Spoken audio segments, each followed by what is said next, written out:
Hi hello నమస్తే welcome to our channel. ఈ రోజు కూడా ఒక ఫిల్మీ అప్డేట్తో మీ ముందుకు వచ్చాను. ఈ రోజు నాతో పాటు ఫిల్మీ అనలిస్ట్ జగదేవ్ గారు నాతో పాటు ఉన్నారు. సార్తో మాట్లాడదాం. నమస్తే సార్. నమస్తే అమ్మా. సార్, ఎప్పటి నుంచో ఎదురు చూస్తున్న మన టాలీవుడ్ క్రేజీ కపుల్ విజయ్ దేవరకొండ, రష్మిక మందన ఎప్పుడెప్పుడు పెళ్లి చేసుకుంటారని ఫ్యాన్స్లో ఈగర్గా, అసలు సోషల్ మీడియాలో అయితే అసలు నెట్టింట్లో పోస్టులు చేసుకుంటారు, ఎప్పుడు న్యూస్ బయటకు వస్తుందని. సో వాళ్ళు ఒకే రోజు రెండు సాంప్రదాయాల్లో పెళ్లి చేసుకుంటారు అని కూడా వార్తలు వస్తున్నాయి. సో ఏంటి ఆ రహస్యం? అది అందరూ దాని మీదే ఎక్కువ చర్చించుకుంటున్నారు. నిజంగా బార్డర్ సమస్యలో లేదంటే ఇంటర్నేషనల్ పాలిటిక్స్ కాదు, ఇక రష్మిక దేవరకొండ అనాలేము ఇక్కడ నుంచి, విరోష్, వీళ్ళ మీద అంత టాపిక్. ఒకే రోజు రెండు పిల్లలు, దాని మీద యాప్స్లో కూడా న్యూస్లు వస్తున్నాయి.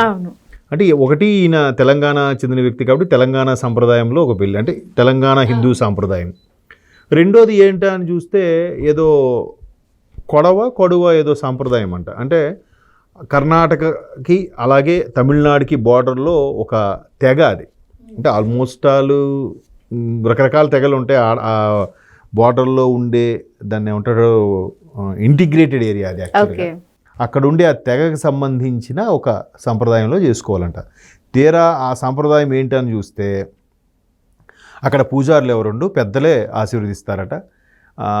వాళ్ళ సంప్రదాయబద్ధంగా బట్టలు కట్టుకొని చుట్టూ పెద్దలు కూర్చుంటే వాళ్ళందరూ అక్షంతలు ఏదో చేస్తారు. చుట్టూ నాలుగు వైపులా ఒక పందిరి వేసి ఆ పందిరికి 4 అరటి బోధులు ఏవో కడతారట. ఆ అరటి బోధుల్ని వరుడు ఒక్క వేటున తెగ నరకాలట వాటిని. తరువాత ఎలాగో తెలంగాణ సాంప్రదాయంలో పుస్తులుతాడు, అదే దాన్ని ఏమంటారు, తాళి కడతాడు. అక్కడైతే అలా ఏం ఉండదు. సంప్రదాయ దుస్తులతో పెద్దవాళ్ళ ఆశీర్వాదం తీసుకుంటారు. పెద్దలు ఏం చెప్తే ఆ రోజు అది చేయాలి.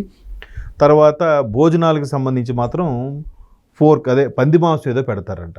కంపల్సరిగా ఆ భోజనాల్లో అది తినాలంట. వాళ్ళ సాంప్రదాయం ప్రకారం తింటే అప్పుడు వాళ్ళిద్దరూ కలిసి భోజనం చేయడం వల్ల వాళ్ళు ఒకటయ్యారు అన్నట్టుగా వాళ్ళ సాంప్రదాయం ఏదో ఉందట. ఏమో రకరకాల ఈవెన్ చాలా విన్నాను ఇలాగ. అంటే మన దగ్గర కూడా ఒక రకమైన ఇంటిగ్రేటెడ్ ఏరియాలో కొన్ని రకాల సాంప్రదాయాలు ఉంటాయి. ఇప్పుడు చూడండి, పెళ్లి కూతుర్ని కొన్ని సాంప్రదాయాల బుట్టలో తీసుకొస్తారు. కొన్నిసార్లు అంటే ఆ బుట్టలో కూడా ఎవరు తీసుకొస్తారు, మేనమామ వరుసన్నలు తీసుకొస్తారు. కొందరు ఏరియాల్లో కావిడి మీద తీసుకొస్తారు. కొన్ని ఏరియాల్లో పెళ్లి కొడుకుని గుర్రం మీద ఊరేగిస్తారు. కొన్ని దగ్గరలో పల్లకీలో ఊరేగిస్తారు. అలా రకరకాలుగా ఉంటాయి కదా. ఎవరు సాంప్రదాయాల ప్రకారం ఒక సామాజిక వర్గం సంబంధించి, కమ్యూనిటీకి సంబంధించి ఉంటాయి. ఇక్కడ ఆ కడువ కమ్యూనిటీకి సంబంధించి కూడా వీళ్ళు ఒకటవుతున్నారు. మొత్తం సోషల్ మీడియా మొత్తం ఇదే వైరల్ అవుతుంది. అది ఏదో పెళ్లి జరిగే వరకు ఇదే ఏదో బ్రిటిష్ రాజుకి పెళ్ళైనా కూడా ఎంత హడావిడి ఉంటుందో తెలియదు. కానీ మేబీ ఈమె నేషనల్ క్రష్ కాబట్టి అంత ఇదిగా ఉంది. తర్వాత ఈయన కూడా విజయ్ దేవరకొండ బాగా ఫెమిలియర్ అయ్యాడు. అంటే నేషనల్ వైడ్ కూడా కొన్ని యాడ్స్ చేయడము. తర్వాత పూరి గారి సినిమా కొంచెం డిజాస్టర్ అయింది, కానీ మంచి నేమ్ ఫేమ్ అయితే సంపాదించుకున్నాడు ఆయన. అదే నడుస్తుంది వైరల్గా సోషల్ మీడియాలో.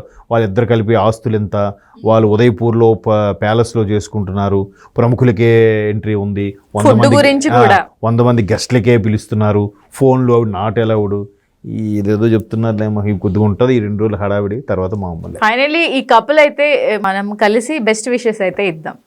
ఇవ్వాలంటారా? చెప్పలేదు ఎవరికి, పెద్ద వాళ్ళకే చెప్పలేదు, మనకి ఎక్కడ చెప్తారు, ఎందుకు చెప్పాలి? ఎగ్జాక్ట్లీ సార్, మన సోషల్ మీడియా ద్వారా చెప్పొచ్చు.